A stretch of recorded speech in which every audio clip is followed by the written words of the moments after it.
We shared an experience last year, and this is for anyone who says detractors about social media, this is the greatest thing that social media has ever done in my life. Toni, in 2021, posts a picture of boots that she's going to wear to hike Kilimanjaro. And she said September. And so I said, oh, this is amazing. It's something I've always thought. I've been to Africa like 7 or 8 times. I've always looked at that mountain and thought maybe someday. And she just direct messages me back. We're not friends really at the time, we're acquaintances. And she says, join us. And it got real very quickly, when someone says, join us. I text a friend of mine who is a really experienced hiker, like 250, 300 hikes, and he says, I'm in. I got no place to go now, I'm going. So I commit to it, and a group of 8 of us, Toni arranged everything. So as nice as it could possibly be, there were a group of 8 of us, and the support crew was 64 people.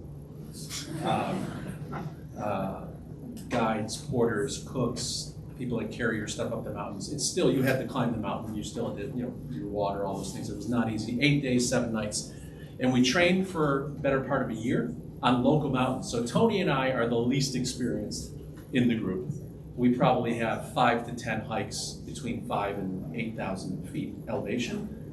Kilimanjaro is just under 20. It's a big deal.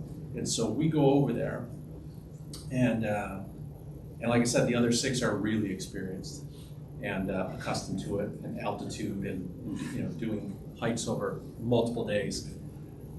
We prepared for a year. We all have like our gear from REI and our boots and our poles and everything you could possibly need to be on a mountain for 8 days. And Toni's gear doesn't show up. She sends it separately and it doesn't show up. So she's got to start this adventure. She has her boots, luckily, because she went on safari beforehand. I asked John, my friend who has this 300 hikes, what would you do if that happened to you? He goes, I would cry.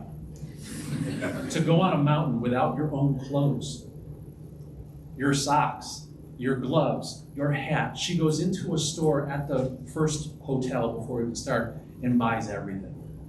Everything you can buy. She's wearing like an oversized down jacket to climb Kilimanjaro. And she never let it bother her once. Not complained, not saying, oh, it'd be easier if I had my own gear. Her gear showed up the last night. They ran it up the mountain for her to get changed. She's the first person, we believe, to ever summit Kilimanjaro in full makeup.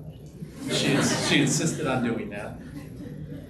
And it was the last night. I'll show you some videos from the top. The last night is you get up at 2 in the morning and you hike. It's a 15, 16-hour day. It's about 5,000 feet of elevation gain.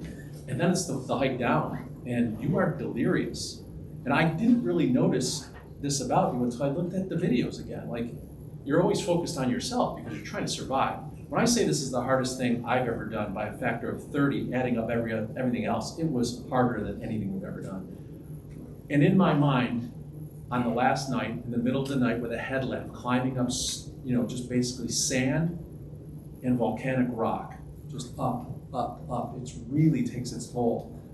I'm saying, if anyone quits, I'm quitting. I'm tapping out. This is the most ridiculous thing I've ever done. It's so stupid. I play sports that have quarters and innings and timers, and you know when it's going to finish. You don't know when you're going to finish this thing.